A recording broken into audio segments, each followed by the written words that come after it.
ആളുകൾക്ക് ശരിക്കും മനസ്സിലായിട്ടുണ്ട് കാര്യം മനസ്സിലായിട്ടുണ്ട്. അതാണ് കേരളം കത്തുന്ന സമയത്ത് ബീഡി ആക്കണ്ട, ഒരു സിഗരറ്റ് തന്നെ ആക്കിക്കോ, അതാകുമ്പോ പെട്ടെന്ന് ഇങ്ങോട്ട് കത്തും. ബീഡി ആകുമ്പോൾ കത്താൻ കുറച്ച് സമയം എടുക്കുമല്ലോ, കത്തിക്കാം. അപ്പോ മലപ്പുറം എന്ന് പറയുമ്പോൾ വികാരപൂരിതമാകുന്നു അന്തരംഗം മുറിയന്മാർക്ക്. അപ്പോ ആ വികാരപൂരിതമാകുന്ന ആളുകള് ഇന്ന് കേരളത്തിന്റെ മതേതരത്വം തകർക്കുന്നതിനു വേണ്ടി ശക്തമായ രൂപത്തിലുള്ള പ്രവർത്തനങ്ങളുമായി മുന്നോട്ട് പോകുന്നു. നമ്മൾ വിചാരിക്കരുത് വെറുതെ ഇവര് മുന്നോട്ട് പോകുവാണെന്നല്ല. അതിനു വേണ്ടുന്ന എല്ലാ മുന്നൊരുക്കങ്ങളും അവർ ചെയ്യുവാണ്. ആള്, കാലാൾപ്പട, ആയുധശേഖരം, ബോംബ്, കത്തി, വടിവാള്, മലപ്പുറം കത്തി, ഇനി പവനായി വേണോ, എല്ലാം ഇവരുടെ പക്കൽ റെഡിയാണ്. എടവണ്ണയിലാണ് വലിയ രൂപത്തിലുള്ള ആയുധശേഖരം ഇന്നലെ പിടികൂടുന്നത്. 20 എയർ ഗണ്ണുകൾ. ഇത് കൊണ്ടുവന്നപ്പോൾ ആരും കണ്ടിട്ടില്ലല്ലോ. ഇത്രയും ചെക്കിങ് സംവിധാനമുള്ള ഒരു രാജ്യത്താണ്. ഓർക്കണം, 3 റൈഫിളുകൾ, 200-ലധികം വെടിയുണ്ടകൾ, 40ഓളം പൈലറ്റ് ബോക്സുകൾ. ഒരേ പൂരം. ഇനി എന്തൊക്കെയുണ്ടെന്ന് ആർക്കറിയാം. അപ്പൊ മലപ്പുറത്ത് മുസ്ലിം വീടുകൾ കേന്ദ്രീകരിച്ച് വലിയ രൂപത്തിലുള്ള ആയുധ ശേഖരമുണ്ട് എന്നത് വളരെ വ്യക്തമല്ലേ? അല്ലെ? ഇത്രയും തെളിവുകൾ ഉണ്ടായിട്ടും, ഇത്രയും സംഭവങ്ങൾ ഉണ്ടായിട്ടും, അത് പിടിക്കപ്പെട്ടിട്ടും ചില ആളുകൾക്ക് കൊള്ളുന്നത് എന്തുകൊണ്ടാ? അവരുടെ ലക്ഷ്യമാണ് തകർന്നുകൊണ്ടിരിക്കുന്നത്. എടവണ്ണ സ്വദേശിയായിട്ടുള്ള ഉണ്ണി മുഹമ്മദ്, മനസ്സിലായ? അയാളുടെ വീട്ടിൽ നിന്നാണ് ആയുധ ശേഖരം പിടിച്ചെടുക്കുന്നത്. ഈ 67-കാരനായ ഈ മനുഷ്യന് ഇത്രയും ആയുധങ്ങൾ ഏത് സമയത്ത്, എവിടെ നിന്ന്, ഏതു വഴി, ആരുടെ സഹായത്തോടു കൂടിയാണ് ഈ വീട്ടിലെത്തിച്ചത് എന്നതൊരു ചോദ്യമല്ലേ? ഒരു ചെക്കിങ്ങും ഉണ്ടായിരുന്നില്ല, ആരും ഇതറിഞ്ഞിട്ടില്ല. അതാണ്. ഇത്രയും ആയുധം കൊണ്ടുവന്ന് സൂക്ഷിച്ചു വെച്ചിട്ട് എന്താ അതുകൊണ്ട് കുഴപ്പമെന്ന് ഋഷു ചോദിക്കുക. കുഴപ്പമൊന്നുമില്ലടാ, നിന്റെ സുനയിൽ മിസൈൽ ഇടും ഇന്ത്യ, നോക്കിക്കോ, കാത്തിരിക്കാം നമുക്ക്. അജ്ഞാതനൊന്ന് കേരളത്തിലേക്ക് വരേണ്ടുന്ന താമസമേ ഉള്ളൂ. നമുക്ക് രഹസ്യമായി ഒരു വിവരം ലഭിക്കുന്നു പോലീസിന്. ഏതെങ്കിലും രാജ്യസ്നേഹിയായിട്ടുള്ള ആളുകൾ കണ്ടിട്ടുണ്ടാവും. കഴിഞ്ഞ ചൊവ്വാഴ്ച വൈകുന്നേരം പോലീസിന്റെ പരിശോധന നടക്കുന്നു. എടവണ്ണ അരീക്കോട് റോഡിലാണ് ഈ വീട് സ്ഥിതി ചെയ്യുന്നത്. പാലക്കാട് കഴിഞ്ഞ ദിവസം വെടിയുണ്ടയുമായി യുവാക്കൾ പിടിയിലായിരുന്നു. ഇതുമായി ബന്ധപ്പെട്ട അന്വേഷണമാണ് ഈ ഉണ്ണിക്കമ്മദ് എന്ന് പറയുന്ന ഉണ്ണി മുഹമ്മദിലേക്ക് എത്തിച്ചേർന്നിരിക്കുന്നത്. ഗൾഫിലായിരുന്നു ഇയാൾ, 67-കാരൻ. അടുത്തിടെയാണ് ഇയാൾ നാട്ടിലെത്തുന്നത്. അപ്പോൾ ഇയാള് കച്ചവടം നടത്തുന്ന വ്യക്തിയായിരുന്നു എന്നാണ് ഇപ്പോൾ പോലീസ് പറയുന്നത്. ആയുധങ്ങൾ ശേഖരിക്കുക മാത്രമല്ല, ഉദ്ദേശിക്കുന്ന പൈസ കിട്ടിയാൽ വിൽക്കുകയും ചെയ്യും. ഇതിന് ഇയാൾക്ക് ധൈര്യം കിട്ടുന്നത് ഇയാൾ മാത്രമായിരിക്കും ഇതിന്റെ മുന്നിലെന്ന് നിങ്ങൾക്ക് തോന്നുന്നുണ്ടോ? അല്ല, പിന്നിൽ ഒരുപാട് ആളുകൾ. പിന്നില് ഒരുപാട് ആളുകളുണ്ട്. 2 തോക്കുകൾ കൈവശം വെക്കാനുള്ള ലൈസൻസ് ഇയാൾക്ക് ഉണ്ടായിരുന്നത്. അതാണ് പ്രാഥമികമായിട്ട് പോലീസ് നൽകുന്ന വിവരം. ഇതിന്റെ മറവിൽ ഇയാൾ വലിയ ആയുധ ശേഖരം തന്നെ അങ്ങോട്ട് കളക്ട് ചെയ്തു. വിൽപ്പനയുണ്ടായിരുന്നു എന്ന് പോലീസ് പറയുന്നു. വീടിന്റെ മുകൾ ഭാഗത്ത് നടത്തിയ ആദ്യഘട്ട പരിശോധനയിൽ ഒരു റൈഫിളും 40 തിരകളും ഒരു ഗണ്ണും കണ്ടെത്തിയിരുന്നു. അത് കഴിഞ്ഞിട്ടാണ് വീടിന്റെ താഴെ ഭാഗത്ത് ഷട്ടർ ഇട്ട ഭാഗത്ത് നടത്തിയ പരിശോധനയിൽ വൻ ആയുധ ശേഖരം കണ്ടെടുത്തു. ഭാര്യാപിതാവ് എയർഗൺ റിപ്പയർ ചെയ്യുന്ന ആളായിരുന്നു. വീട്ടിൽ തന്നെയുണ്ട് അതിന് വേണ്ടുന്ന എല്ലാ അക്സസറീസും റിപ്പയറിങ്സും എല്ലാം അവിടെ തന്നെ ഉള്ളത് കൊണ്ട് സുഖമായി. ആ ബിസിനസ് താൻ നടത്തുകയാണ് തുടങ്ങി വിശ്വാസയോഗ്യമല്ലാത്ത ചില മൊഴികളാണ് പ്രാഥമികമായ ചോദ്യം ചെയ്യലിൽ നിന്ന് ഉണ്ണി മുഹമ്മദ് കാക്ക പറഞ്ഞു. ഇത്രയധികം ആയുധങ്ങൾ എവിടെ നിന്നാണ് ലഭിച്ചത്? ഒരുപാട് നിർണായകമായിട്ടുള്ള വിവരങ്ങൾ ഇനിയും ലഭിക്കേണ്ടതുണ്ട്. പോലീസ് പ്രതിയെ വിശദമായി ചോദ്യം ചെയ്യും. മഞ്ചേരി കോടതിയിലാണ് ആളെ ഹാജരാക്കിയത്. പ്രതിയെ ചോദ്യം ചെയ്യുന്നതിനു വേണ്ടി 3 ദിവസം കസ്റ്റഡിയിലേക്ക് വിട്ടിട്ടുണ്ട്. ഇയാളെ ജാമ്യത്തിലെടുക്കാൻ നിങ്ങൾ എഴുതി വെച്ചോ. ഒരു സിറ്റിങ്ങിന് 10 ലക്ഷവും 20 ലക്ഷവും വാങ്ങുന്ന വക്കീലന്മാർ പറന്നെത്തും. കാരണം ഇയാൾ ഒരു ചെറിയ ചൂണ്ടയല്ല. ഇയാളെ കൊണ്ട് പലർക്കും പല രൂപത്തിലുള്ള ഉപകാരങ്ങളും.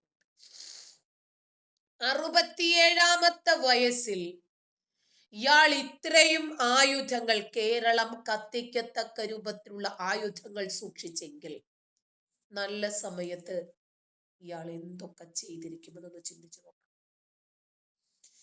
ഇയാളുടെ ഏത് പ്രായത്തിലായിരിക്കും ഇയാൾ ഈ ആയുധ വിൽപ്പനയും ശേഖരവും തുടങ്ങിയത്?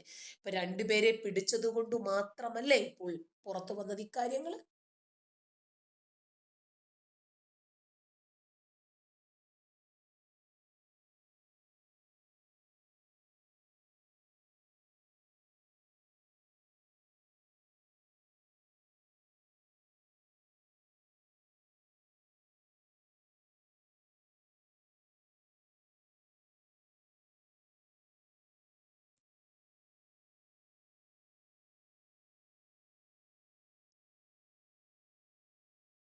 നമ്മള് പറഞ്ഞു വന്നത് ഇത്രേ ഉള്ളൂ.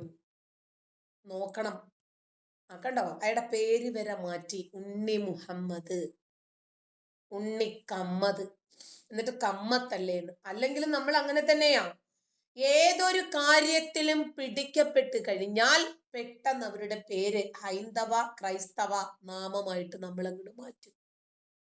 നമ്മൾ രക്ഷപ്പെടണമല്ലോ. നമ്മളല്ലാതെന്ന് പറയണ്ടേ? തഹാവൂർ റാണ, തഹാവൂർ റാണ ഈ രാജ്യത്ത് മുംബൈ ഭീകരാക്രമണം അടക്കം പ്ലാൻ ചെയ്ത തഹാവൂർ ഹുസൈൻ റാണ എന്ന് പറയാൻ ഇവർക്ക് പറ്റുന്നില്ല.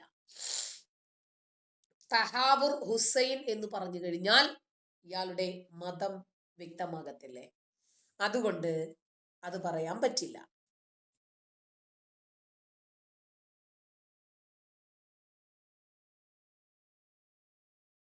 കുറെ ആളുകൾ കയറി വന്നിട്ടുണ്ട്, വിവരമില്ലാത്ത മദ്രസ പൊട്ടന്മാരെ. അവരെയൊക്കെ നമുക്ക് അങ്ങോട്ട് പറഞ്ഞു വിട്ടേക്കാം.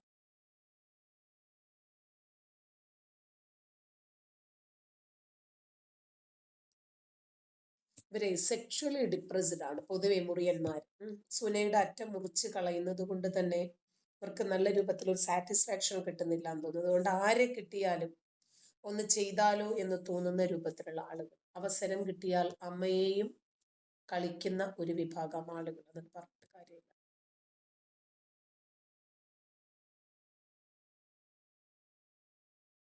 ഇംഗ്ലീഷ് വായിക്കാൻ അറിയാത്തത് കൊണ്ട് എൻ്റെ കമന്റ് വാഴിക്കുന്നില്ല എന്നാ? ശരി, നിന്റെ കമന്റ് വാഴിക്കുന്നില്ല. എന്തേ? എനിക്ക് ഇംഗ്ലീഷ് അറിയില്ല. എന്തേ? നീ എന്നെ പഠിപ്പിക്കാൻ വല്ല പ്ലാനും ഉണ്ടോ? അറിയിപ്പോ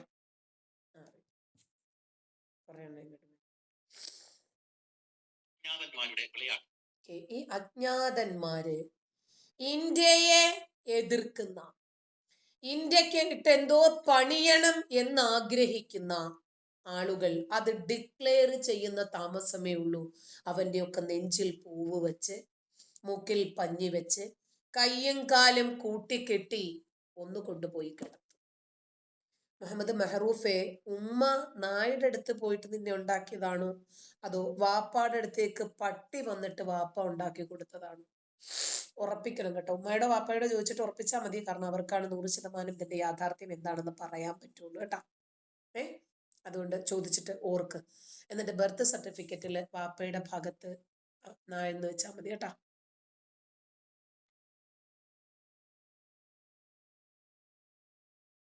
ആദ്യം ഈ മദ്രസ പൊട്ടന്മാരും പൊട്ടത്തികളും അപ്പിക്കുപ്പായ പൊട്ടത്തികളും ഒരു കാര്യം മനസ്സിലാക്കണം. നമുക്ക് താല്പര്യമില്ലാത്ത സ്ഥലത്ത് നിന്ന് ഇറങ്ങി പോകുകയും ചെയ്യും. നിങ്ങളുടെയൊക്കെ കുടുംബ വീടുകളില് നിങ്ങൾ പോയി കയറുമ്പോൾ വാതിലടയ്ക്കുന്നവരുടെ വീട്ടിലേക്ക് പിന്നെയും പിന്നെയും പോയി നിങ്ങൾ മുട്ടുവോ? മുട്ടുവോ? നമ്മൾ അവിടെ നിന്ന് ഇറങ്ങിപ്പോകാറാ പതിവ്. അബൂബക്കറെ, ഇപ്പം ശാഖയിൽ കുനിഞ്ഞു നിൽക്കുന്നത് നിന്റെ ഉമ്മയാണ്. ആ ജോലി ഇനി മുതൽ നിന്റെ ഉമ്മ നല്ല അനുഭവം പരിജ്ഞാനമുണ്ട്, എക്സ്പീരിയൻസ്ഡ് ആണ്, അതുകൊണ്ട് അവര് ചെയ്തോളാം എന്ന് പറഞ്ഞു.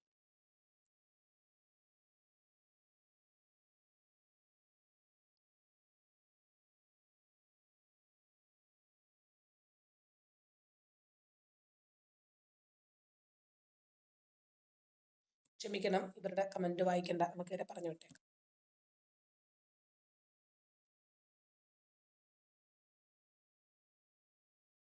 കുറെ ഞരമ്പ് രോഗികൾ കയറി വന്നിട്ടുണ്ട്, അതുകൊണ്ട് ഞാൻ അവരെ പറഞ്ഞു വിടുന്ന തിരക്കിലായിരുന്നു. അപ്പോ നമുക്ക് വേണ്ടത് നമ്മുടെ രാജ്യമാണ്. നമ്മുടെ രാഷ്ട്രം ഉണ്ടെങ്കിലേ നമുക്ക് ഈ രാഷ്ട്രത്തിനകത്തിരുന്നിട്ട് രാഷ്ട്രീയം പറയാൻ പറ്റൂ, മതം പറയാൻ പറ്റൂ. ഈ രാജ്യത്തെ തകർക്കാൻ വേണ്ടി ഇറങ്ങി പുറപ്പെട്ട് ആരൊക്കെ എവിടെയൊക്കെ ഡിക്ലെയർ ചെയ്തിട്ടുണ്ടോ അതിൻ്റെ ഒരാഴ്ച അതിനകം തന്നെ അവരുടെ തല തെറിപ്പിക്കുന്നതാണ് ഇന്ത്യയുടെ രീതി. ഒരു ഭാഗത്ത് പാകിസ്ഥാനിലെ ഖൈബർ പഖ്തൂൺഖ്വ മേഖല വലിയ രീതിയിൽ സംഘർഷഭരിതമാകുന്നു. മറുഭാഗത്ത് PLA, അതായത് ബലൂച്ച് ലിബറേഷൻ ആർമി, അവിടെ വലിയ രീതിയിൽ വിഘടനവാദ സ്വരം ഉയർത്തുന്നു. ബലൂചിസ്ഥാൻ ഒരു സെപ്പറേറ്റ് രാജ്യമാക്കണം എന്ന് പറയുന്നു. അതിന്റെ ഭാഗമായി പാകിസ്ഥാൻ ഇതുവരെ കണ്ടിട്ടില്ലാത്ത പ്രതിസന്ധി പാകിസ്ഥാനിൽ സൃഷ്ടിക്കുന്നു. 240 പട്ടാളക്കാരെ അടക്കം കൊന്നുതള്ളുന്നു എന്നുള്ള റിപ്പോർട്ടുകൾ നമ്മൾ കണ്ടതാണ്. കഴിഞ്ഞ ദിവസം 90 പട്ടാളക്കാരെ അവർ കൊന്നുതള്ളുന്ന ഒരു വാർത്തയും ന്യൂസ് ഇന്ത്യ മലയാളം അടക്കമുള്ള മാധ്യമങ്ങൾ കൊടുത്തതാണ്. ബലൂജികളും പാക്കികളും തമ്മിൽ അടിയായത് കണ്ടോ? പാക്കികളും അഫ്ഗാനികളും തമ്മിൽ അടിയായത് കണ്ടോ? ഇറാനിൽ പരസ്പരം തമ്മിൽ ചാവുന്നത് കണ്ടോ? ഇതൊന്നും ഇവരാരും പുറത്തുവിടത്തില്ല, ഈ വാർത്തകൾ. കാരണം എന്താ? ചാവുന്നവനും കൊല്ലുന്നവനും അല്ലാഹു കുക്കുംബറ നല്ലേ അലറി വിളിക്കുന്നത്. സുപ്രധാനമായിട്ടുള്ള ഒരു വാർത്ത, ഇന്ത്യയുടെ പ്രധാന ശത്രുവായിട്ടുള്ള ഹാഫിസ് സയ്യിദിന്റെ വലം കൈയായിട്ടുള്ള ഭീകരനെ ഒരു അജ്ഞാതൻ അവിടെ അല്ലെങ്കിൽ കൊന്നുകളഞ്ഞു എന്നുള്ള വാർത്തയാണ് നമുക്ക് വരുന്നത്. മുംബൈ ഭീകരാക്രമണത്തിന്റെ സൂത്രധാരൻ ഹാഫിസ് സയ്യിദിന്റെ അടുത്ത സഹായിയായി കണക്കാക്കപ്പെടുന്ന അബു ഖത്തർ ഇന്നലെ ക്രൂരമായി കൊല്ലപ്പെട്ടു. ഈ വിഷയം ഇതുവരെ പരിഹരിച്ചിട്ടില്ല എന്നുള്ളതാണ്. എന്തായാലും ഹാഫിസ് സയ്യിദും ആ വണ്ടിയിൽ ഉണ്ടായിരുന്നു. ഹാഫിസ് സയ്യിദ് ഗുരുതര പരിക്കുകളോടുകൂടി ഇപ്പോൾ ചികിത്സയിലാണെന്നാണ് നമുക്ക് മനസ്സിലാക്കാൻ സാധിക്കുന്നത്. അങ്ങനെയാണ് അനൌദ്യോഗികമായിട്ടുള്ള റിപ്പോർട്ടുകൾ പുറത്തു വരുന്നത്. എന്തായാലും ഇപ്പോൾ ഇതിന് പുറമെ മറ്റൊരു റിപ്പോർട്ട് കൂടി പുറത്തു വരികയാണ്. ഇതൊരു ഉന്നത കൊലപാതക കേസെന്നാണ് പാകിസ്ഥാൻ മാധ്യമങ്ങളടക്കം പറയുന്നത്. ഇത് പാകിസ്ഥാൻ മറച്ചു വെച്ചിരിക്കുകയായിരുന്നു എന്നുള്ള കാര്യത്തിൽ വ്യക്തതയില്ല. ഇതിപ്പോഴാണ് പുറത്തു വരുന്നത്. അതായത് ജാമിയത്ത് ഉലമ ഇ ഇസ്ലാം അജ്ഞാതരായിട്ടുള്ള ആക്രമികൾ വെടിയുതിർത്തതായിട്ടാണ് ഇപ്പോൾ വരുന്ന സുപ്രധാനമായിട്ടുള്ള വിവരം. ഈ സംഭവത്തിൽ മുതിർന്ന നേതാവ് മുഫ്തി അബ്ദുൽ ബാക്കി മരിച്ചു എന്നും റിപ്പോർട്ടുകൾ പുറത്തു വരുന്നുണ്ട്. ഈ ആക്രമണത്തിന് മുഫ്തി അബ്ദുൽ ബാക്കി മുർസായിക്ക് ഗുരുതരമായി പരിക്കേറ്റതായി പോലീസ് പറയുന്നുണ്ട്. നിരവധി തവണ വെടിയേറ്റ അദ്ദേഹത്തെ ആശുപത്രിയിലേക്ക് കൊണ്ടുപോയി. അദ്ദേഹം മരിച്ച സ്ഥലം ആക്രമണം സ്ഥിരീകരിക്കുന്നതിനുമപ്പുറം സുരക്ഷാ സേന കൂടുതൽ അന്വേഷണങ്ങൾ നടത്തുന്നു എന്നാണ് നമുക്ക് മനസ്സിലാക്കാൻ സാധിക്കുന്നത്. എന്തായാലും ഞായറാഴ്ച പാകിസ്ഥാൻ രസകരമായ ഒരു സംഭവം, ഒരു അജ്ഞാതന്റെ തല തെറിച്ച വാർത്ത വന്നിട്ട് എല്ലാവരും അന്തം വിട്ട് അവന്റെ വീട്ടിലേക്ക് ഓടുന്നതിനിടയിൽ അടുത്ത അജ്ഞാതൻ ഇവിടെ തീർത്തിട്ടുണ്ടാവും. അജ്ഞാതന്മാര് ഭീകരന്മാരുടെ തലകൾ എണ്ണിയാണ് ഇറങ്ങിയിട്ടുള്ളത്. അപ്പോ ഇല്ല, പണി പിടിച്ചതല്ല ജയരാജ, AC കൂടിയിട്ട. അപ്പോ ഇവര് ഒരു അജ്ഞാതന്റെ തല തെറിച്ചു, ഒയ്യോ ഇന്നലെ കൂടി ഞാൻ കണ്ടതാ എന്ന് വിചാരിച്ച് ഇവരന്തം വിട്ട് കുന്തം വിഴുങ്ങി നിൽക്കുമ്പോഴേക്കും അടുത്ത കേന്ദ്രങ്ങൾ അജ്ഞാതൻ തീർത്തിട്ടുണ്ടാവും. ഒരാള് ചത്തെന്ന് പറഞ്ഞിട്ടാ ഇവർ അങ്ങോട്ട് പോകുന്നത്, അതിനിടയ്ക്ക് ഇവിടെ 10 എണ്ണം ചത്തിട്ടുണ്ട്. ഇത് ഇന്ത്യ മൊസാദ് പോലെയുള്ള ഇസ്രായേലിന്റെ ചാരസംഘടനയും അമേരിക്കൻ ചാരസംഘടനയും ഒക്കെ പോലെ അതിനേക്കാൾ ഇപ്പോൾ വളർന്നിരിക്കുന്നു ഇന്ത്യയുടെ ചാരസംഘടനയായിട്ടുള്ള റോ. മനസ്സിലായോ? ഇന്ത്യ പഴയ ഇന്ത്യയല്ല. ഇന്ത്യ ഭരിക്കുന്നത് മുസ്ലിം പ്രീണകരുമല്ല.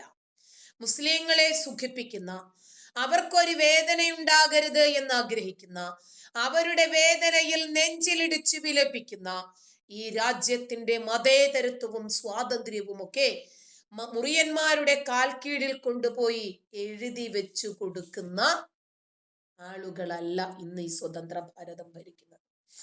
അതുകൊണ്ട് ഇവരുടെ ഒരു തട്ടിപ്പും വെട്ടിപ്പും ഒരു ഉഡായിപ്പ് പരിപാടികളും ഇന്ന് ഈ സ്വതന്ത്ര ഭാരതത്തോട് നടക്കില്ല. കാരണം ഈ രാജ്യത്തോട് കൂറും പ്രതിബദ്ധതയുമുള്ള നരേന്ദ്രമോദിയാണ് ഈ രാജ്യം ഇന്ന് ഭരിക്കുന്നത്. അതുകൊണ്ട്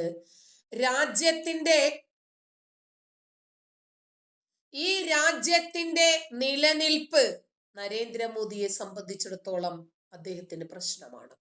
ആ നിലനിൽപ്പിനെതിരെ ആര് എവിടെ എന്ത് ചെയ്തിരുന്നാലും ശരി അവർ പിടിക്കപ്പെടും. നിങ്ങളൊരു കാര്യം ശ്രദ്ധിച്ചോ? ഈ ചാറ്റ് ബോക്സിൽ വരുന്ന മദ്രസ പൊട്ടന്മാരുടെ സെക്ഷൽ ഫ്രസ്ട്രേഷൻസ് ഒന്ന് ആലോചിച്ച് നോക്കിക്കേ.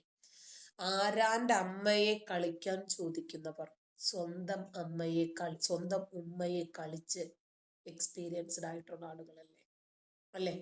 എന്തുകൊണ്ടാണെന്നറിയാമോ? മദ്രസ തലം മുതലേ ഇവര് കളി കളി കളി എന്ന് മാത്രം ശീലിക്കുന്നവരാണ്. വികാരം ഉണർന്നു കഴിഞ്ഞാൽ ഉമ്മയെ കിട്ടിയാലും മതി, തൽക്കാലം വാപ്പയെ കൊണ്ടും അഡ്ജസ്റ്റ് ചെയ്യും. കാരണം മദ്രസകളിൽ ഉസ്താദുമാര് കമിഴ്ത്തിക്കിടത്തി പഠിപ്പിച്ചതല്ലേ. അതുകൊണ്ട് ഞാൻ നിങ്ങളോട് പറയുന്നത് ഇവരുടെ കൾച്ചർ എന്താണ് എന്ന് ഒന്ന് മനസ്സിലാക്കിക്കോണം. ഇവർക്ക് ഈ ഒരൊറ്റ ചിന്തയേ ഉള്ളൂ. സ്ത്രീകളുടെ ലൈംഗിക അവയവത്തെക്കുറിച്ചും പുരുഷന്മാരുടെ ലൈംഗിക അവയവത്തെക്കുറിച്ചും പറയുമ്പോൾ ഇവര് വല്ലാത്ത ഒരു സുഖം ഇവർ അനുഭവിക്കുന്നുണ്ടെങ്കിൽ ഇവർ മമ്മദിന്റെ യഥാർത്ഥ അനുയായികളാണ്. മുട്ടിലിഴയുന്ന കുഞ്ഞിനെ കണ്ടപ്പോൾ പോലും കാമം തുടിച്ചു നിന്നിട്ട് അവളെ പോലും കെട്ടുന്നതിനെ കുറിച്ച് മാത്രം ചിന്തിച്ച ഒരു മമ്മദണ്ണൻ. ആ അണ്ണന്റെ അനുയായികൾ അറ്റ്ലീസ്റ്റ് ഇങ്ങനെയെങ്കിലും പറഞ്ഞൊന്ന് സുഖിക്കണ്ടേ. എന്തായിരുന്നാലും 5 വയസ്സുള്ള കുഞ്ഞിനെ കെട്ടി സുഖിക്കും എന്ന് പറയാൻ ഇവർക്ക് ഇപ്പോൾ പറ്റുന്നില്ല. അപ്പൊ നമ്മൾ പറഞ്ഞു വന്നത് മലപ്പുറത്തെ ഉണ്ണിക്കമ്മതിന്റെ വീട്ടിലെ ആയുധ ശേഖരത്തെ കുറിച്ചായിരുന്നു. കേരളത്തിലെ ഒരു ജില്ലയാണ് മലപ്പുറം എന്ന് പലപ്പോഴും ചിലരെങ്കിലും മറന്നു പോകുന്നുണ്ട്.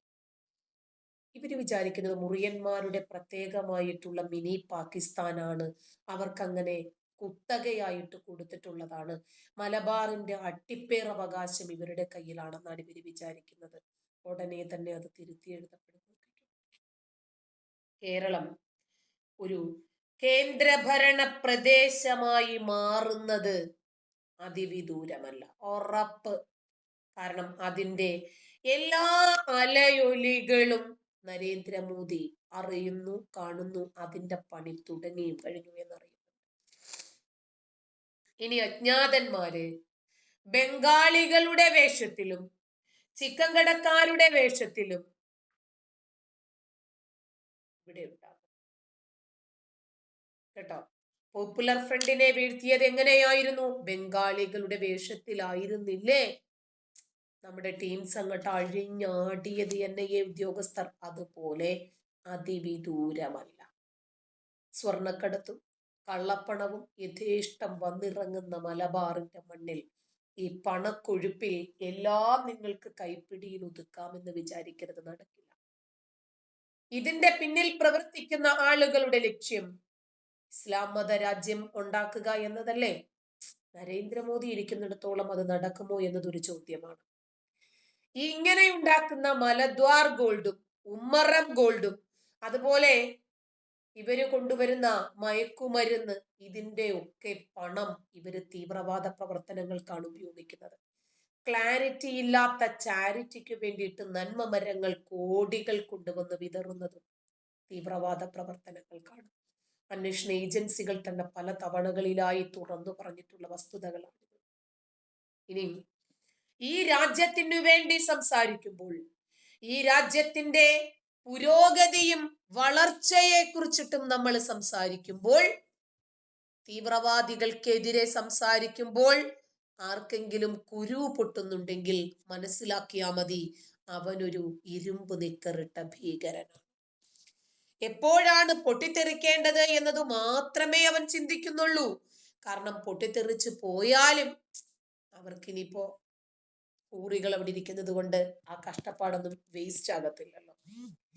ഇത് പറയുമ്പോൾ ഏതെങ്കിലും ഒരു മതവിഭാഗത്തിന് എതിരായിട്ടാണ് സംസാരിക്കുന്നത് എന്ന് ചിന്തിക്കേണ്ട. ഈ തീവ്രവാദികളുടെ ഒരേ ഒരു ലക്ഷ്യം ഇസ്ലാമിക ഭരണം.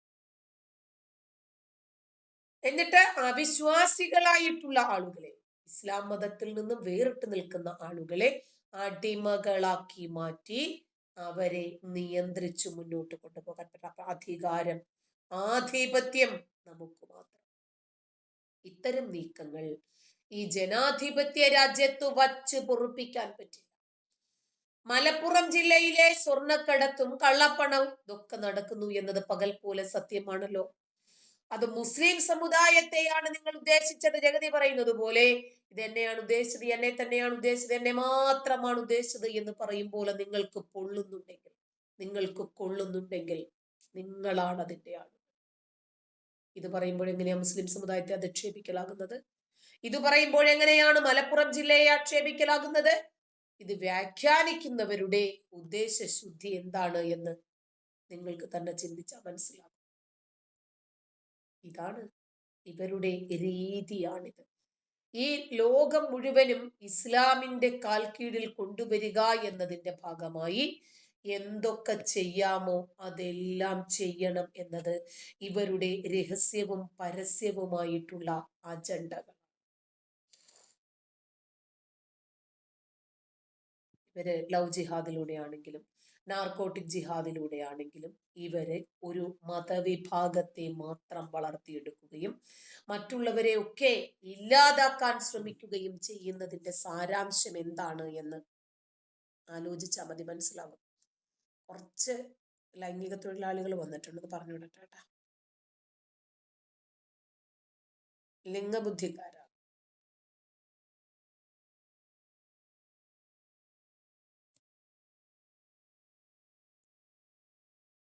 ലിംഗബുദ്ധിക്കാരോട് ഇനി മറുപടി പറയണ്ട. അതുകൊണ്ട് അവരെ പറഞ്ഞു വിട്ടേക്കാം. കാരണം അവരിപ്പോ എന്റെ ലൈവ് കാണണ്ട എന്ന് വിചാരിക്കാത്ത, അല്ലാതെ വേറെ വഴിയൊന്നുമില്ല. ഇപ്പോ ഇവര് നമ്മുടെ നാട്ടിലെടുക്കുന്ന ചില അജണ്ടകൾ കണ്ടു. ബംഗ്ലാദേശില് സംവരണ പ്രശ്നവും വോട്ട് പ്രശ്നവുമായിരുന്നില്ലേ തുടക്കം? രാഹുൽ ഗാന്ധി തുടങ്ങി വെച്ചത് കണ്ടു. ഇവിടെ നടക്കില്ല, അത് വേറെ. ശ്രീലങ്കയിലും ഇതേപോലെയുള്ള പ്രശ്നമായിരുന്നു തുടക്കം, നേപ്പാളിലും ഇതേ. അപ്പൊ നമ്മുടെ രാജ്യത്തിന്റെ അതിർത്തി പങ്കിടുന്ന രാജ്യങ്ങളിലൊക്കെ സംഘർഷഭരിതമായിട്ടുള്ള സാഹചര്യങ്ങൾ ഉണ്ടാക്കി വിജയിപ്പിച്ച അതേ സ്ട്രാറ്റജി തന്നെയാണ് ഇവർ ഇന്ത്യ മഹാരാജ്യത്തും എടുക്കുന്നത്. പക്ഷേ ശ്രീലങ്കയിലും നേപ്പാളിലും ബംഗ്ലാദേശിലും പാകിസ്ഥാനിലും ഇല്ലാത്ത ഒരു സ്ട്രാറ്റജി നരേന്ദ്രമോദി തുടങ്ങി വെച്ചിട്ടുണ്ട് ഈ രാജ്യത്ത്. അത് ഒരു പക്ഷേ നമ്മുടെ കരസേനയോടും വ്യോമസേനയോടും ഒക്കെ ചോദിക്കേണ്ടി വരും. നാവികസേനയും ഒക്കെ പറഞ്ഞു തരും നമുക്ക് എന്താണത്. ഓക്കെ, അപ്പോ ഇവരിപ്പോൾ എടുത്തിരിക്കുന്നത് ക്രിസ്ത്യാനികളെ ഒതുക്കുക, ഹിന്ദുക്കളെ ഒതുക്കുക, ഹിന്ദുക്കളുടെ ആരാധനാലയങ്ങളിൽ, അമ്പലത്തിലും അതുപോലെ ക്ഷേത്രങ്ങളിലും ഒക്കെ കടന്നു ചെന്ന് അവരുടെ ആരാധനയിൽ പ്രശ്നങ്ങൾ സൃഷ്ടിക്കുക. ഇപ്പൊ കണ്ടില്ലേ, പിന്നെ എന്താണ് സ്ഥലത്തിന്റെ പേര്, ഇവളുമാര് കുറെ എണ്ണം കയറി ചെന്നിട്ട് ഒരു ക്ഷേത്രത്തിന്റെ പരിസരത്തായിരുന്നില്ലേ, ക്ഷേത്രമുറ്റത്തായിരുന്നില്ലേ ഇവര് പലസ്തീനു വേണ്ടിയിട്ട് ജാഥ നടത്തിയത്? പലസ്തീന്റെ പിന്തുണ പ്രഖ്യാപിച്ചത് ക്ഷേത്ര പരിസരത്താണ്. തുളസിത്തറയിൽ സുനയിൽ നിന്നും മുടി പറിച്ചിട്ടത് ഓർമ്മയില്ലേ? ബൈബിള് കൊണ്ടുപോയി കത്തിച്ചത് ഓർമ്മയില്ലേ? ഇതൊക്കെ പലതിന്റെയും തുടക്കം മാത്രമാണ്. അടുത്തതാണ്ട് ക്രിസ്ത്യൻ പള്ളിക്ക് നേരെ വന്നിട്ടുണ്ട്, നോക്കിക്കോ. ോടെ കേട്ട ഒരു വാർത്തയായിരുന്നു കോങ്കോ എന്നറിയപ്പെടുന്ന കൊച്ചു രാജ്യത്ത് ഒരു പള്ളിയിൽ നടക്കുന്ന കുർബാനയുടെ ഇടയിലേക്ക് നുഴഞ്ഞു കയറുകയും വലിയ രീതിയിൽ ആക്രമണം അഴിച്ചുവിടുകയും വെടിവെപ്പ് നടത്തുകയും ചെയ്യുകയായിരുന്നു. തീവ്രവാദികൾ, അതായത് ISIയുടെ പിന്തുണയുള്ള തീവ്രവാദികളാണ് പള്ളിയിലേക്ക് നുഴഞ്ഞു കയറി ഒരു ആക്രമണം, അതായത് ഒരു ഭീകരാക്രമണം തന്നെ നടത്തിയത്. ഇതോടെ മരണസംഖ്യ അനുദിനം വർദ്ധിച്ചുകൊണ്ട് ഇരിക്കുകയാണ്. നിലവിൽ വരുന്ന ഏറ്റവും പുതിയ കണക്കുകൾ പ്രകാരം നമ്മുടെ നാട്ടിലെ ഏതെങ്കിലും മാധ്യമങ്ങൾ ഈ വാർത്തയൊക്കെ റിപ്പോർട്ട് ചെയ്തിരുന്നോ? ഇല്ല. ഇനിയിപ്പോ കോങ്കോയിൽ ISIS ആണെങ്കിൽ നമ്മുടെ നാട്ടിൽ പോപ്പുലർ ഫ്രണ്ടും അതുപോലെ SDPIയും ഒക്കെ ഉണ്ട്. ഇവര് തന്നെയല്ലേ കാഞ്ഞങ്ങാട് അമ്പലനടയിൽ തല്ലിക്കൊന്ന് കെട്ടിത്തൂക്കും സൂക്ഷിച്ചു എന്ന് വെല്ലുവിളിച്ചത്? ഇവര് തന്നെയല്ലേ പിന്നെ അരിയും മലരും വാങ്ങിച്ച് വീട്ടിൽ കാത്തുവെച്ചോളൂ എന്ന് ഒരു ചെറിയ ചെക്കനെ തോളിലിരുത്തി മുദ്രാവാക്യം വിളിച്ചത്? അരിയും മലരും കുന്തിരിക്കവും ഒക്കെ റെഡിയാക്കി വെച്ചോളാൻ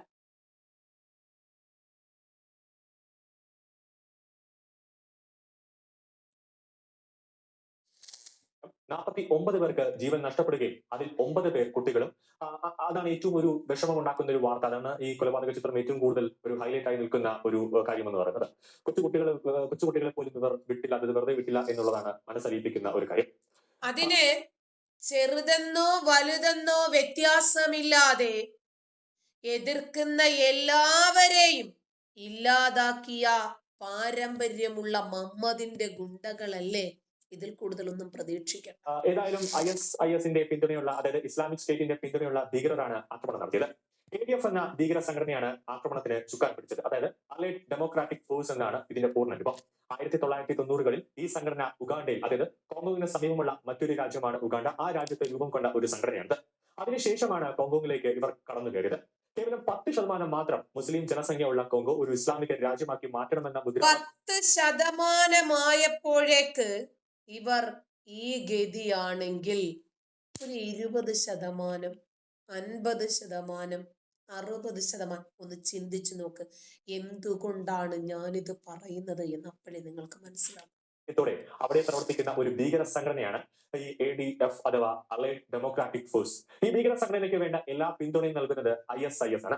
ഇവരുടെ നേതൃത്വത്തിലായിരുന്നു കഴിഞ്ഞ ദിവസം കുർബാന നടക്കുന്ന സമയത്ത് തന്നെ പള്ളിയിൽ കടന്നു കയറുകയും നിഷ്ഠൂരമായ കൊലപാതകം ചെയ്യുകയും ചെയ്തത്. ഒപ്പം തന്നെ ക്രിസ്ത്യൻ സ്ഥാപനങ്ങൾക്കും അതായത് ക്രിസ്ത്യൻ പള്ളികൾക്ക് നേരെയും വലിയ രീതിയിൽ ഒരു ആക്രമണം ഇവർ അഴിച്ചുവിട്ടു. കഴിഞ്ഞ കുറെ കാലമായിട്ട് കോങ്കോയിൽ ക്രിസ്ത്യൻ വിഭാഗത്തിന് നേരെ വലിയ രീതിയിലുള്ള ആക്രമണമാണ് തീവ്ര ഇസ്ലാമിസ്റ്റുകൾ നടത്തിവരുന്നത്. ഇതിനു മുമ്പ് കോങ്കോയിൽ തന്നെ ഒരു മബസ എന്ന് പറയുന്ന സ്ഥലത്ത് 23 പേരെയും ഇസ്ലാമിക തീവ്രവാദികൾ കൊലപ്പെടുത്തിയിരുന്നു. നമുക്കറിയാവുന്ന കാര്യമാണ്. ആഫ്രിക്കയിലെ ചെറിയ രാജ്യങ്ങളിൽ എല്ലാം മുമ്പൊരു കാലത്ത് ക്രിസ്ത്യൻ മെജോറിറ്റി ഉണ്ടായിരുന്ന രാജ്യങ്ങളൊക്കെ അവർ പലായനം ചെയ്യുകയോ അല്ലെങ്കിൽ കൊല്ലപ്പെടുകയോ അല്ലെങ്കിൽ വിട്ടൊഴിഞ്ഞു പോവുകയോ ഒക്കെ ചെയ്യുന്ന കാഴ്ച പണ്ടൊക്കെ നമ്മൾ കാണുന്നതാണ്. പലതും ഇസ്ലാമിക രാജ്യങ്ങളായി മാറിക്കൊണ്ടിരിക്കുന്നു. കൊലപ്പെടുത്തി കീഴ്പ്പെടുത്തുക, അല്ലെങ്കിൽ രാജ്യം തന്നെ കീഴ്പ്പെടുത്തി കൈക്കലാക്കുക, അങ്ങനെ ആ രീതിയിലേക്ക് മുന്നോട്ട് പോകുക എന്ന തീവ്ര നയമാണ് ഇപ്പോൾ ഇസ്ലാമിസ്റ്റുകൾ നടത്തുന്നത്. 2022-ൽ ഉഗാണ്ടൻ സേനയുടെ സൈനിക ആക്രമണങ്ങളെ തുടർന്ന് ഈ സംഘം അയൽരാജ്യമായ ഡെമോക്രാറ്റിക് റിപ്പബ്ലിക് ഓഫ് കോങ്കോയിലേക്ക് അതിന്റെ പ്രവർത്തനങ്ങൾ മാറ്റിയിരുന്നു. അതിനുശേഷം ആയിരക്കണക്കിന് സാധാരണക്കാരുടെ കൊലപാതകത്തിന് ഉത്തരവാദികളായി.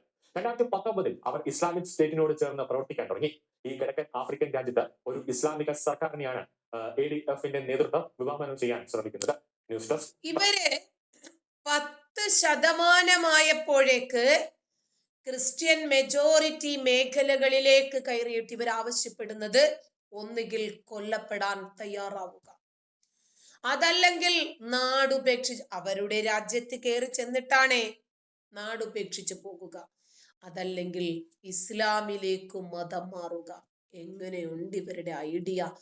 ഇതേ സ്ട്രാറ്റജിയാണ് കേരളത്തിൽ നമ്മൾ എടുക്കാൻ സമയമായി എന്ന് ഉസ്താദുമാര് പറഞ്ഞുകൊണ്ടിരിക്കുന്നത്. കഴിഞ്ഞ ദിവസം ഞാൻ നിങ്ങളോട് ആ വിഷയം പറഞ്ഞിട്ടുണ്ടായിരുന്നു. ആ വീഡിയോ ഞാൻ കേൾപ്പിക്കുകയും ചെയ്തിരുന്നു.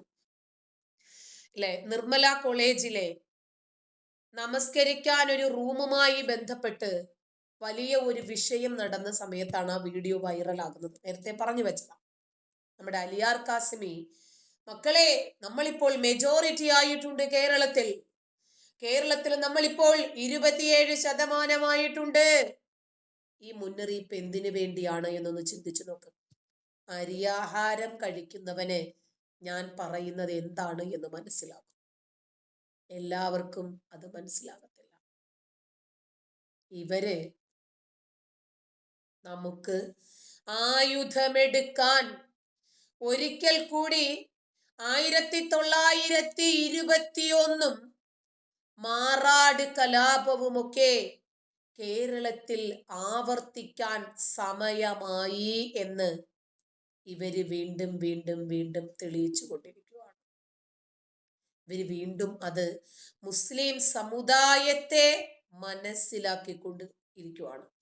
അപ്പോ നമ്മൾ എന്താണോ വിചാരിക്കുന്നത് അത് നടക്കണം. അതിൻ്റെ ഇടയ്ക്ക് നമുക്കൊരല്പം കാപഠ്യവും കൂടി എടുത്തു വിതരണമെന്ന്. നമ്മുടെ കാന്തപ്പന്റെ സ്ട്രാറ്റജി കണ്ടില്ലേ നിമിഷപ്രിയയുടെ വിഷയത്തിൽ? നമ്മളങ്ങനെ തീവ്രവാദികളൊന്നുമല്ല. നമ്മള് എല്ലാവരെയും ഒരേപോലെ സ്നേഹിക്കുന്നവരാണ്. മതേതരത്വം എന്ന് പറഞ്ഞാൽ നമ്മുടെ അടി മുതൽ മുടി വരെ മതേതരത്വം ഇങ്ങനെ കവിഞ്ഞൊഴുകുന്ന ടീംസാണ് നമ്മളെന്നൊക്കെ ഇവർ പറയാൻ ശ്രമിക്കുന്നത്. ആർക്ക് വേണ്ടിയാണ്? 2 രാജ്യങ്ങൾ തമ്മിലുള്ള വിഷയമാണ് ഈ നിമിഷപ്രിയയുടെയും തലാൽ അബ്ദുൽ മഹദിയുടെയും വിഷയം. എന്നിട്ടും എന്തുകൊണ്ടാണ് ഒരു മതപുരോഹിതൻ ഈ വിഷയത്തിൽ സജീവമായിട്ടുള്ള ഇടപെടലുകൾ നടത്തി എന്ന് പറഞ്ഞ് സമൂഹ മാധ്യമത്തിലൂടെ ഒരു മതേതരനാകാൻ ശ്രമിക്കുന്നത്, പ്രത്യേകിച്ച് സ്ത്രീകളോട് അങ്ങേയറ്റം ശത്രുതാ മനോഭാവം വെച്ച് പുലർത്തുന്ന സ്ത്രീ വിരുദ്ധതകൾ മാത്രം പറഞ്ഞ് പ്രചരിപ്പിക്കുന്ന ഒരു പുരോഹിതൻ വിഡ്ഢിത്തങ്ങളും വിവരക്കേടുകളും മണ്ടത്തരങ്ങളും പറഞ്ഞ് എങ്ങനെ മുസ്ലിം സമുദായത്തെ പറ്റിച്ച് ജീവിക്കാം എന്ന് തെളിയിച്ചു കൊണ്ടിരിക്കുന്ന ഒരു മഹാരഥനാണ് കാന്തപ്പൻ. രാജ്യം തോറ്റു. നിമിഷപ്രിയ യമൻ എന്ന് പറയുന്ന രാജ്യത്ത് കയറി ചെന്ന് അവിടെയുള്ള യുവാവിനെ പറഞ്ഞു പറ്റിച്ച് അവൻ ഇവളെ കല്യാണവും കഴിച്ചു. അത് കഴിഞ്ഞിട്ട് അവനെ കൊന്നു 110 കഷ്ണമാക്കി വാട്ടർ ടാങ്കിൽ ഇട്ടിട്ട് വേഷം മാറി അഭയാർത്ഥി ക്യാമ്പിലേക്ക് പർദ്ദയിട്ട് രക്ഷപ്പെടാൻ പോയാൽ ആ രാജ്യം അനുശാസിക്കുന്ന നിയമം അവരനുഭവിക്കട്ടെ, ശിക്ഷ കിട്ടണ്ടേ? രാജ്യവും അതേ സമീപനമാണ് സ്വീകരിച്ചത്. നാളെ യമനിൽ നിന്നൊരാൾ നമ്മുടെ രാജ്യത്തേക്ക് വന്നിട്ട് നമ്മുടെ രാജ്യത്തെ ഒരു പൗരനെ കൊന്നിങ്ങനെ കഷ്ണമാക്കിയിട്ട് രക്ഷപ്പെടാൻ ശ്രമിച്ചാൽ ആരാണ് അതിനെ അനുകൂലിക്കുന്നത്? ഇപ്പോ രാജ്യം തോറ്റു. ഇന്ത്യ നിമിഷപ്രിയയുടെ വിഷയത്തിലെ ഇടപെടലുകളിൽ തോറ്റുപോയി. ഒത്താത് ജയിച്ചെന്ന്. ശരി, നിമിഷപ്രിയയെ തിരിച്ചുവര് കൊണ്ടുവന്നു, റഹീമിനെ തിരിച്ചുവര് കൊണ്ടുവന്നു. എന്താ റഹീമിന്റെ വിഷയത്തിൽ ഇല്ലാത്ത ഒരു വിജിലന്റ് ആയിട്ടുള്ള ഒരു പ്രവർത്തനം നിമിഷപ്രിയയുടെ വിഷയത്തിൽ? കാര്യം മനസ്സിലായ? ഇസ്ലാം ഏതാണ്ട് എന്താണ് ഇസ്ലാം എന്ന് ജനങ്ങൾ പഠിച്ചുകൊണ്ടിരിക്കുന്നു, പഠിപ്പിച്ചുകൊണ്ടിരിക്കുന്നു, പ്രതികരിച്ചു കൊണ്ടിരിക്കുന്നു. അപ്പോ ഒന്ന് പിടിച്ചു നിർത്താൻ വേണ്ടിയിട്ടുള്ള ഒരു ശ്രമമാണ്. അയ്യോ, ഞങ്ങളുടെ ഇസ്ലാം അങ്ങനെയല്ല, ഞങ്ങളുടെ ഇസ്ലാം ഇങ്ങനെയല്ല, ഞങ്ങളുടെ മുസ്ലിം ഇങ്ങനെയല്ല എന്ന് പറയാൻ വേണ്ടിയുള്ള ഒരു ശ്രമമാണ് നടക്കുന്നത്.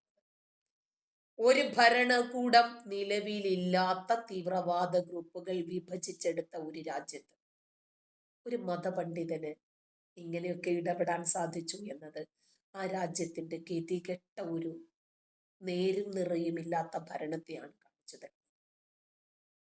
രാജ്യത്തിന് നേരെ മലർന്നു കിടന്ന് തുപ്പാൻ സാധിക്കുന്ന ഒരു വിഭാഗം.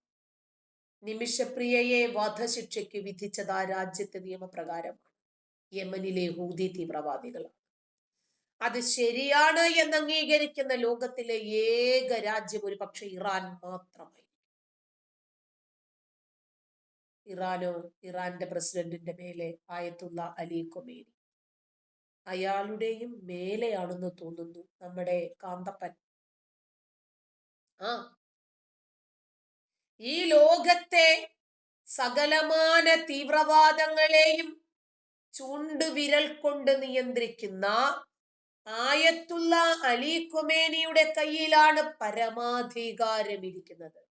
അയാളാണ് നിമിഷപ്രിയയുടെ വധശിക്ഷ ശരിവെക്കുന്നത്. ആ വധശിക്ഷയെ തിരുത്താൻ നമ്മുടെ മുടിയപ്പന് കഴിഞ്ഞു എന്നായി പറയും. തമിഴ്നാട്ടിലെ ഭാഷയിൽ പറഞ്ഞാൽ വേറെ അപ്പനാണ്. ഇതെന്തു കാണിക്കും? ഏതൊരു മനുഷ്യനും അയാള് ഒരു കൊടും കുറ്റവാളിയാണെങ്കിലും നീതിപൂർവമായിട്ടുള്ളൊരു വിചാരണ ലഭിക്കണമെന്നത് മൗലികമായിട്ടുള്ള അവകാശമാണ്, മനുഷ്യത്വമാണ്, സമ്മതിക്കുന്നത്. അത് പൂർണ്ണമായും നിഷേധിക്കപ്പെട്ട ഒരു ജനതയാണ് ആ നാട്ടിലുള്ളത്. പിന്നെ ഒരു വിദേശ സ്ത്രീക്ക് നീതി ലഭിക്കുമോ എന്ന് ഇവർക്കൊന്ന് ചിന്തിച്ചൂടെ? അഫ്ഗാനിലാണെങ്കിൽ ഇയാൾക്ക് ഇങ്ങനെ പറയാൻ പറ്റുമായിരുന്നു? ആളെ പറ്റിക്കുക. 2022 അവിടുത്തെ തന്നെ പ്രസിഡന്റ് അധികാരമെല്ലാം ഇതുപോലെയുള്ള ഉസ്താദുമാർക്ക് വീതം വെച്ച് നൽകിയതാണ്. സദാചാര പോലീസിംഗ് ഏർപ്പെടുത്തിയ രാജ്യമാണ്. നയതന്ത്ര നീക്കം നടത്തണമെങ്കിൽ പോലും ആരുമായിട്ട് നടത്തണം എന്ന് തീവ്രവാദികളാണ് തീരുമാനിക്കുന്നത്. കാന്തപുരം ഒരു മനുഷ്യന് വേണ്ടി തന്റെ ബന്ധങ്ങൾ ഉപയോഗിച്ച് സംസാരിച്ചോ? ഒരു സ്ത്രീക്ക് വേണ്ടി ഒരു കാഫിറായ സ്ത്രീ ഒരു വിശ്വാസിയെ കൊന്നപ്പോൾ നിങ്ങളത് വിശ്വസിച്ചോ? എനിക്കറിയാം അതിന്റെ പിന്നിൽ എന്താണ്, അതുകൊണ്ട് ഞാനത് വിശ്വസിക്കുന്നു. അപ്പോ ഈ മത തീവ്രവാദം എന്താണ് എന്ന് ജനങ്ങൾ മനസ്സിലാക്കിക്കൊണ്ടിരിക്കുന്നതിനിടയിൽ ഒരു മതേതര മുഖംമൂടി അണിഞ്ഞ് കാന്തപ്പനെ എൻട്രി ചെയ്തു. ആളുകൾ മതം ഇങ്ങനൊന്നും അല്ല എന്നൊന്ന് മനസ്സിലാക്കാൻ വേണ്ടിയിട്ടുള്ള ഒരു പെയിന്റടി. ഈ തീവ്രവാദികൾക്കിടയിൽ ഒരു മന്ത്രി, അതല്ലെങ്കിൽ പ്രധാനമന്ത്രി, ഉദ്യോഗസ്ഥര് അവർക്കൊന്നും ഒരു പരിഗണനയുമില്ല. തീവ്രവാദികളാണ് തീരുമാനിക്കുക എന്ത് ചെയ്യണം, ആർക്കെതിരെ. ചിലർക്ക് പിന്നെ വിവരക്കേട് ആസനത്തിൽ മുളച്ച ഒരു വേരായിട്ട് അലങ്കാരമായിട്ടൊക്കെ കാണുന്ന ആളുകളുണ്ട്. യമനിലെയും അഫ്ഗാനിലെയും ഇറാനിലെയും ഒക്കെ ഈ കഠിനമായിട്ടുള്ള ഗോത്ര നിയമത്തെ സംബന്ധിച്ചിട്ട് ആരെങ്കിലും എന്തെങ്കിലും വിമർശിച്ചു കേട്ടു?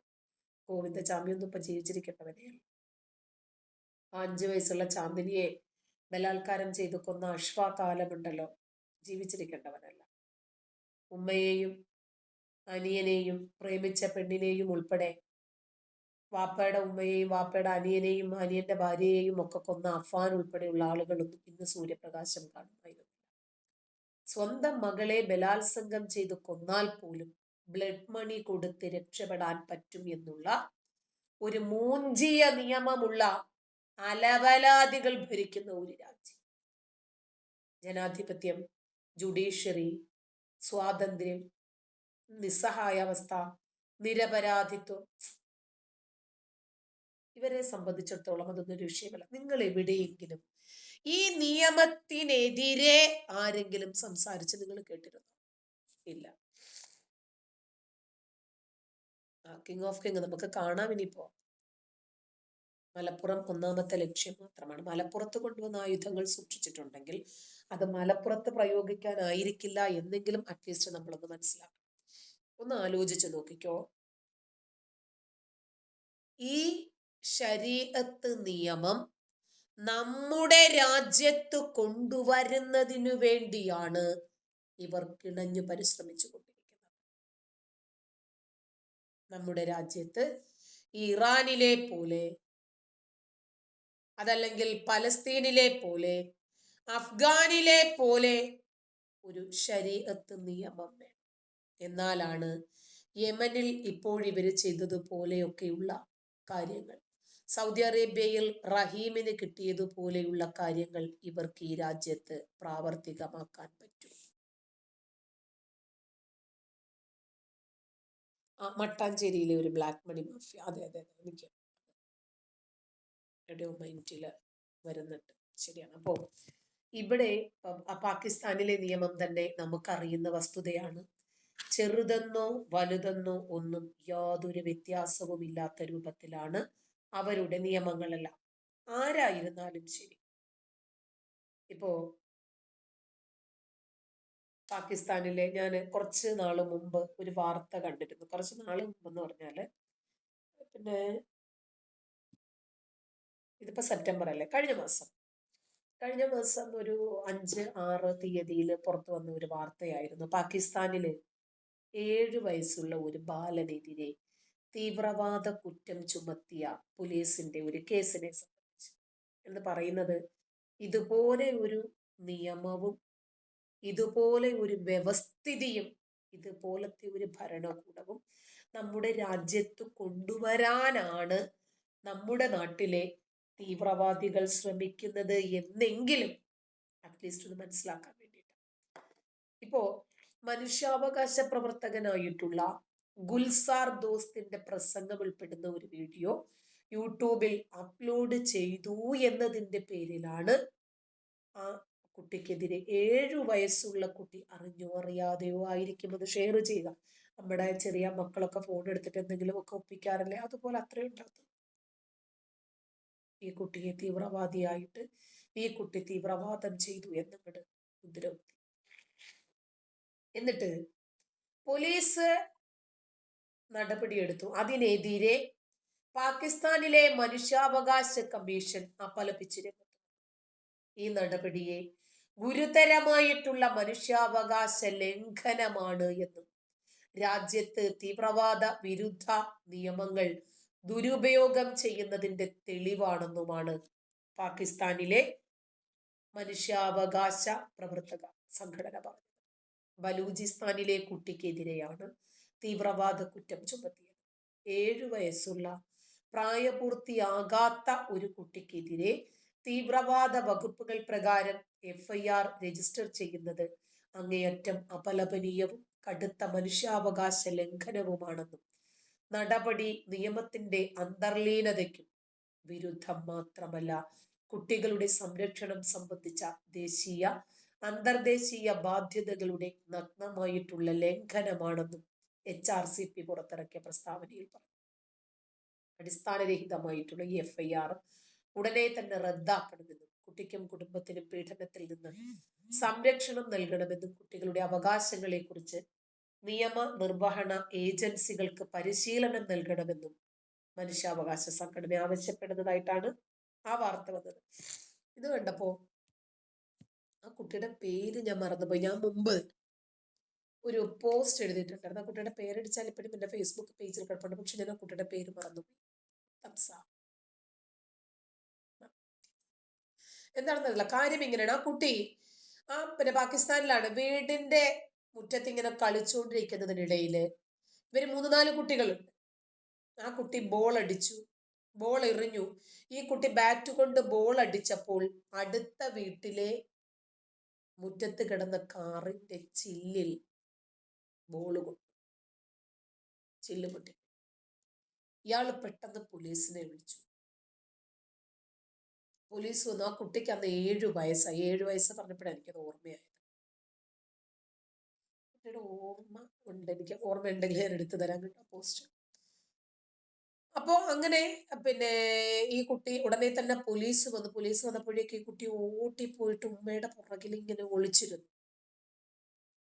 ഈ കുട്ടിയുടെ വാപ്പയെ വിവരം അറിയിച്ചു. ജോലി ചെയ്യുന്ന സ്ഥലത്ത് നിന്ന് കൂലിപ്പണിക്കാരനായിട്ടുള്ള പിതാവ് വന്നു.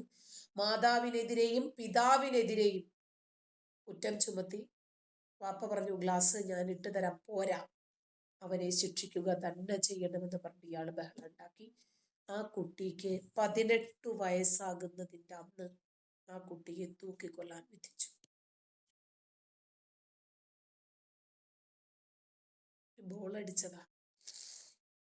ഒരു മനുഷ്യാവകാശ സംഘടനകളോ ഒരു മനുഷ്യാവകാശ പ്രവർത്തകരോ ഒന്നും ഈ വിഷയത്തെ അപലപിച്ച് സംസാരിച്ചതേ ഇല്ല. പാകിസ്ഥാനിലാണ് നടക്കുന്നത്. കുട്ടിക്കുണ്ടായ കുഴപ്പം ഇത് അതുപോലെയാണ് ഇതും സംഭവിച്ചിരിക്കുന്നത്. 7 വയസ്സായ ഒരു കുട്ടി, ആ കുട്ടിക്ക് എന്ത് തീവ്രവാദത്തെ കുറിച്ച് അറിയാം? ഒരു പോസ്റ്റ് ഷെയർ ചെയ്തു എന്ന കാരണത്താൽ ആ കുട്ടിയോട് ഇത്രയും വലിയ ക്രൂരത കാണിക്കാൻ ഇവർക്ക് സാധിച്ചിട്ടുണ്ടെങ്കിൽ ഇവരുടെ തീവ്രവാദത്തിന്റെ തോത് എത്രയാണ് എന്നൊന്ന് ചിന്തിച്ചു നോക്കാം. ഇവരുടെ മനസ്സ് എന്താണ് ഇങ്ങനെ എന്ന് ചിന്തിച്ചു പോകുക. ഇവർക്ക് മനുഷ്യത്വമില്ല, ഒന്നാമത്തെ കാര്യം. 2, ഇവർ തലച്ചോറ് ഉപയോഗിച്ച് ചിന്തിക്കുന്നവരേ അല്ല. ചിലപ്പോൾ 7 വയസ്സുകാരൻ വളർന്ന് വലുതായി, ഒക്കെ ആരാണ് ഈ ചെയ്യുന്നതെന്ന് ഓർക്കണം. തീവ്രവാദികൾ തന്നെയാണ് ഈ ചെയ്യുന്നത്. ഇസ്ലാമിക തീവ്രവാദി സംഘടനകൾ എത്രയുണ്ട്. ഇവർക്കിടയിൽ തന്നെയുള്ള കുടിപ്പക മറ്റൊരു തീവ്രവാദി നേതാവിന്റെ ജീവൻ എടുക്കുന്നതിലേക്ക് ചെല്ലി. ഇത് ബലൂചിസ്ഥാനിലെ കുട്ടിയായതുകൊണ്ടാണ് കൂടുതൽ ശിക്ഷ വിധിക്കാൻ പാകിസ്ഥാൻ രംഗത്ത് വരുന്നത്. നൈജീരിയൻ ഭീകര സംഘടനയായിട്ടുള്ള ബൊക്കോ ഹറാമിന്റെ നേതാവാണ് ബെൽറ്റ് ബോംബ് പൊട്ടിച്ചിട്ട് സ്വയം ഇല്ലാതായി. 2014 300 സ്കൂൾ വിദ്യാർത്ഥിനികളെ തട്ടിക്കൊണ്ടുപോയ സംഭവത്തിന്റെ സൂത്രധാരനായിട്ടുള്ള അബൂബക്കർ. ഇവര് പരസ്പരം തമ്മിലടിയ. ലഷ്കർ-ഇ തൊയ്ബയും അൽ ഖ്വയ്ദയും, ജയ്ഷെ മുഹമ്മദും ലഷ്കർ-ഇ തൊയ്ബയും, ഇങ്ങനെ ഇവര് പരസ്പരം. ഇയാളിനെയും സ്വയം ചിതറിത്തെറിച്ചതാണ്. അത് പറഞ്ഞപ്പോഴാണ് ഞാൻ ഈ ബലൂച്ചികളുടെ കാര്യവും കൂടി എടുത്തു പറഞ്ഞത്. ഇസ്ലാമിക് സ്റ്റേറ്റ് തീവ്രവാദ സംഘടനകൾ, ഐസിസ്, അവരും ബൊക്കോ ഹറാമും പരസ്പരം കൂട്ടിയ. ഇവര് പരസ്പരം യുദ്ധം നടത്തുക. വടക്കൻ നൈജീരിയയിലെ ഇസ്ലാമിക് സ്റ്റേറ്റ് കാര്യമായിട്ട് സ്വാധീനം നേടി വരുന്നത് ബൊക്കോ ഹറാമിനെ വലിയധികം ചൂടിപ്പിച്ചിട്ടുണ്ട്. Islamic State, West Africa Province എന്നീ തീവ്രവാദി സംഘടനയുടെ വേരോടുകൂടിയാണ് ബൊക്കോ ഹറാമിന്റെ പ്രസക്തി മനസ്സിലാകുന്നത്. കാരണം അവരവിടെ വേരുറച്ചു പോയി. ഇവരിവിടെയും വേരുറച്ചു. എന്തിനാ? ലോകത്ത് സമാധാനം സ്ഥാപിക്കാൻ. അതേപോലെ ഇവര് ലോക സമാധാനം തകർത്തുകൊണ്ടിരിക്കുവാണ് എന്ന് അറിയുന്നവർക്കറിയാം. ഇവരുടെ ലക്ഷ്യം എന്താ? ലോകം മൊത്തം ഇസ്ലാമാക്കുക ആയിക്കഴിഞ്ഞാൽ പിന്നെ സുഖം. ഇസ്ലാമിക് സ്റ്റേറ്റുമായിട്ട് ഏറ്റുമുട്ടുന്നതിനിടയിൽ വലിയ രൂപത്തിൽ പിടിക്കപ്പെടുമെന്ന് വരുമ്പോൾ ബെൽറ്റ് ബോംബ് പൊട്ടിച്ചിട്ട് ആത്മഹത്യ ചെയ്യുന്ന ഭീകരന്മാരുടെ വാർത്തകൾ നിരന്തരം പുറത്തു വന്നുകൊണ്ടിരിക്കുക.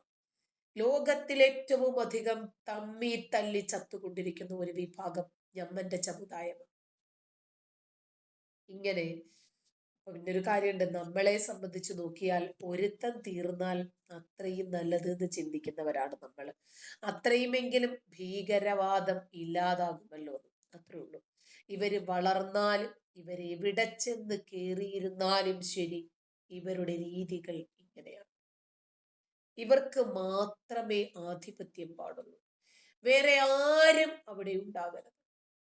ബംഗ്ലാദേശിലാണെങ്കിലും ജമാഅത്തെ ഇസ്ലാമി അല്ലെ കുറച്ച് ആധിപത്യം സ്ഥാപിച്ചപ്പോഴേക്ക് അവിടെ നിന്ന് ആദ്യം പോയത് ജനാധിപത്യം. ജനാധിപത്യ രൂപത്തിൽ തെരഞ്ഞെടുക്കപ്പെട്ട സർക്കാരിനെയാണ് ആദ്യം അവർ അട്ടിമറിച്ചത്. അതേപോലെ നമ്മുടെ രാജ്യത്ത് നടക്കിയിട്ടുണ്ട്. ബംഗ്ലാദേശിൽ ആദ്യം തന്നെ തുടങ്ങിയത് സംവരണ പ്രശ്നം തെരഞ്ഞെടുപ്പിൽ അട്ടിമറി നടത്തി എന്ന് പറഞ്ഞിട്ടാണ് ഷെയ്ഖ് ഹസീന അധികാരത്തിൽ വന്നത്. അങ്ങനെയാണെന്ന് പറഞ്ഞിട്ടാണ് അവരെ പുറത്തിറങ്ങുന്നത്. അതേപോലെ അത് പിന്നീട് ഇസ്ലാമിക തീവ്രവാദികളെ ഏറ്റെടുത്തു. ഇപ്പൊ രാഹുൽ ഗാന്ധിയും തുടങ്ങി വെച്ചത് എന്താ? അത് തന്നെ. ഇന്ത്യ അലയൻസിലെ ഒരാള് പോലും ഇത് ഏറ്റെടുത്തിട്ടില്ല എന്നത് കൊണ്ട് മാത്രമാണ് അന്ന് ബംഗ്ലാദേശിൽ ഉണ്ടായതുപോലെ ഒരു വിഷയം ഇന്ത്യ മഹാരാജ്യത്ത് ഉണ്ടാകാതെ നമ്മൾ തൽക്കാലം പിടിച്ചത്.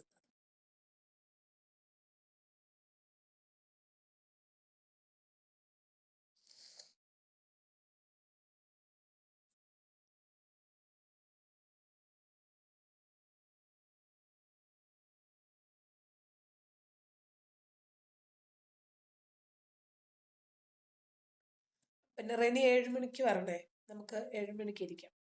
ഭക്ഷണം കഴിക്കാൻ സമയമായല്ലോ, 1:30. പോകാൻ എനിക്ക് കുറച്ച് സമയം കിട്ടിയപ്പോഴേക്കും വന്നത്. ഇന്നലെ പിന്നെ ഞാനൊന്നും വരാത്തത് കൊണ്ട് നമുക്കിന്ന് 7 മണി മുതൽ ഒരു 9 മണി വരെ ലൈവിലിരിക്കാം. അപ്പോൾ ബൈ. പ്രേമരാജനും റെനിയും വന്നല്ല, നിങ്ങൾ വന്നില്ല, ഞാൻ നോക്കിയിരുന്നു ആദ്യമേ. മിന്മാര് വന്നിട്ട് അനിലും ഉണ്ടല്ലേ, സജ്ജന ഉണ്ടല്ലോ. അപ്പോൾ നമുക്കിനി വൈകിട്ട് കാണാം. ബൈ റെനി.